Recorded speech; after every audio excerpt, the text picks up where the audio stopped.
عمر اور ملازمت کی مدت کے اعتبار سے جسٹس کلیرنس تھامس امریکہ کی سپریم کورٹ کے 9 ججز میں سب سے سینئر ہیں۔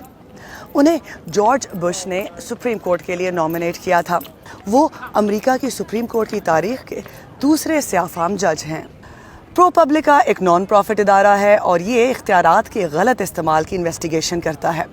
پرو پبلکا کی 6 اپریل کو سامنے آنے والی رپورٹ میں دعویٰ کیا گیا ہے کہ جسٹس کلیرنس تھامس 20 سال سے زیادہ عرصے تک ایک ارب پتی ریپبلکن ڈونر کی جانب سے لگژری ٹرپس اور دیگر مراد تحفے میں موصول کرتے رہے، لیکن انہوں نے انہیں رپورٹ نہیں کیا۔ لیکن جسٹس تھامس نے اپنے ایک بیان میں یہ موقف اختیار کیا کہ اس وقت انہوں نے اپنے کچھ ساتھیوں سے مشورہ کیا تھا تو انہیں معلوم ہوا کہ وہ ذاتی دوست جس کا معاملہ عدالت میں نہ ہو، اس کی ہاسپٹیلٹی یا مہمان نوازی کو رپورٹ کرنا لازمی نہیں ہے۔ تو امریکہ میں ججوں کے تحفے لینے سے متعلق قانون کیا کہتا ہے؟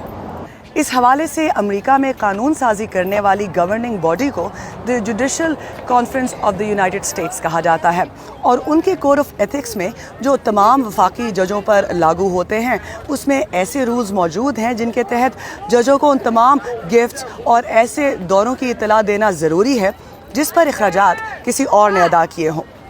لیکن کسی دوست کی جانب سے کسی ایسے جج کے نجی سفر اور مہمان نوازی کے اخراجات کی ادائیگی جس کی عدالت میں اس دوست کا معاملہ نہ چل رہا ہو تو انہیں رپورٹ کرنے کی ضرورت نہیں۔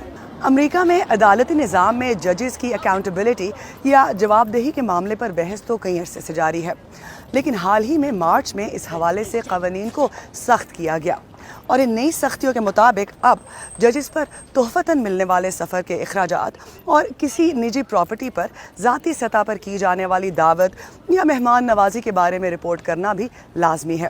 تو خلاف ورزی پر امریکی ججز کی جواب دہی کا نظام ہے کیا؟ بعض قانونی ماہرین کو شبہ ہے کہ شاید قانون میں اس سختی کے بعد بھی عملی طور پر کوئی زیادہ فرق نہ پڑے۔ وجہ کیونکہ ججز پر اس نئے یا پرانے قوانین کو نافذ کرنے کا بظاہر کوئی طریقہ کار موجود نہیں ہے، اور الزام ہے کہ گفٹس کی رپورٹنگ کے معاملے میں ماضی میں بعض ججوں نے جب چاہا ان کی پاسداری کی، جب چاہا نہیں کی۔ کانگریس کی طرف سے امپیچمنٹ یا مواخذے کے علاوہ وفاقی عدالتوں میں کسی بھی سطح پر قانون کی خلاف ورزی کرنے کے نتیجے میں سپریم کورٹ کے ججوں پر سزا کا کوئی نظام موجود نہیں ہے۔ چھوٹی عدالتوں میں گفٹس کی رپورٹنگ کا ایک نظام موجود ہے جس کی خلاف ورزی پر سرزنش کی سزا ہو سکتی ہے یا ریپریمانڈ کیا جا سکتا ہے، لیکن ایسا اب تک امریکی سپریم کورٹ کے ججوں کے لیے نہیں تھا۔ امریکہ کی ہر کورٹ نے اپنے لیے ایک تحریر شدہ کوڈ آف ایتھکس واضح کر رکھا ہے۔ سپریم کورٹ وہ واحد کورٹ ہے جس نے اپنے لیے کوئی مخصوص کوڈ آف ایتھکس کبھی تحریر نہیں کیا۔